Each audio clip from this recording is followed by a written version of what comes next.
U susret sastanku G7 u Hirošimi, kolumnista Špigla konstatuje da će slike sa istog morati pažljivo da se obrade, budući da planetarni sukob raste i sve intenzivniji, kao i to da će se teško prikriti činjenica da je svetski poredak kojim dominira Zapad na kraju. Očigledna indikacija je da se Rusija, uprkos oštrim sankcijama koje su uvele Sjedinjene države, Evropska unija, Velika Britanija, Japan i drugi saveznici, nije urušila.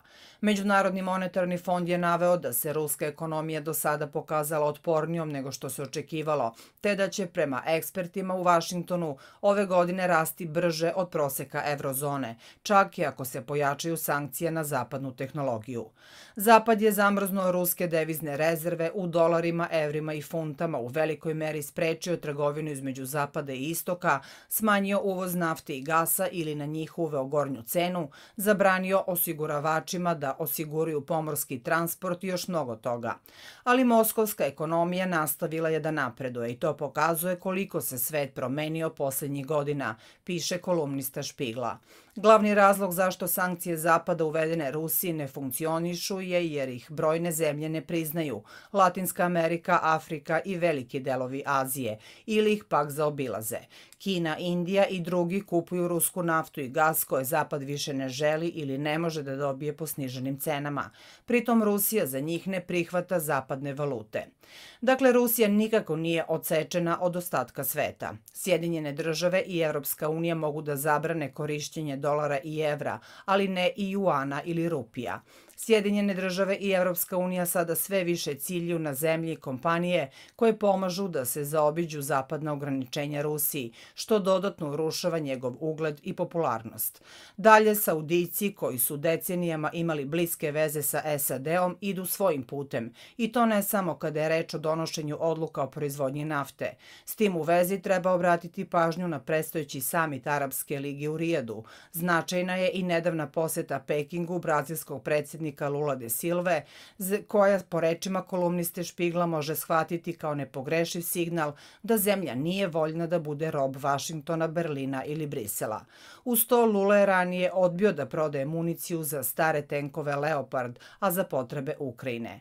Sve zemlje koje stoje između Zapada i novog kinesko-ruskog dalekoistočnog bloka odlučivaće o svetu u 21. veku, a radi se o većem delu planete.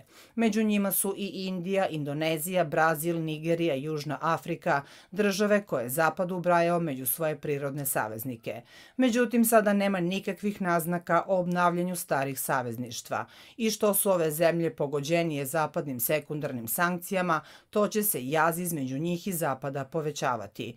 Međunarodna trgovina se pretvorila u igru moći velikih sila.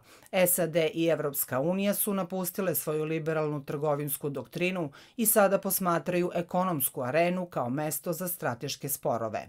A ima još nešto. Iznutra Zapad izgleda sve truliji. Moramo ozbiljno da radimo na sebi ako želimo da pobedimo u novom hladnom ratu, navodi kolumnista Špigla. Na samitu G7, uprko svim uglađenim slikama, teško da će se prikriti slabo Zapada. Američki predsjednik Joseph Biden ne zna da li će njegova vlada ostati bez novca za nekoliko nedelja, pošto u Kongresu ne mogu da se slože oko podizanja granice duga, a ukoliko se to desi, mogla bi da nastupi bankarska kriza koja ima potencijal da preraste finansijsku katastrofu globalnih razmera.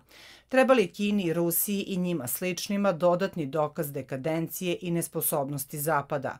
Takav krah kao rezultat nefunkcionalnosti demokratskih institucija bio bi propagandna proslava za Peking i Moskvu, piše Špigl.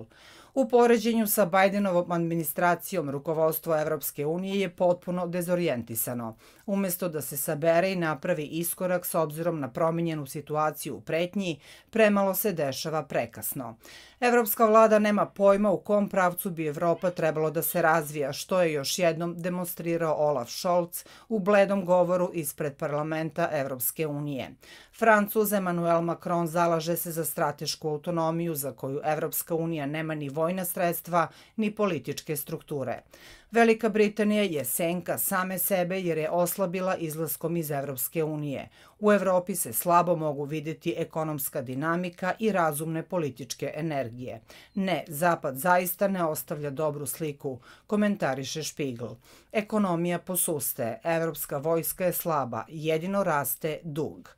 Francuska štrajkuje protiv penzione reforme, Nemačka se prilagođava sve većem osiromašenju.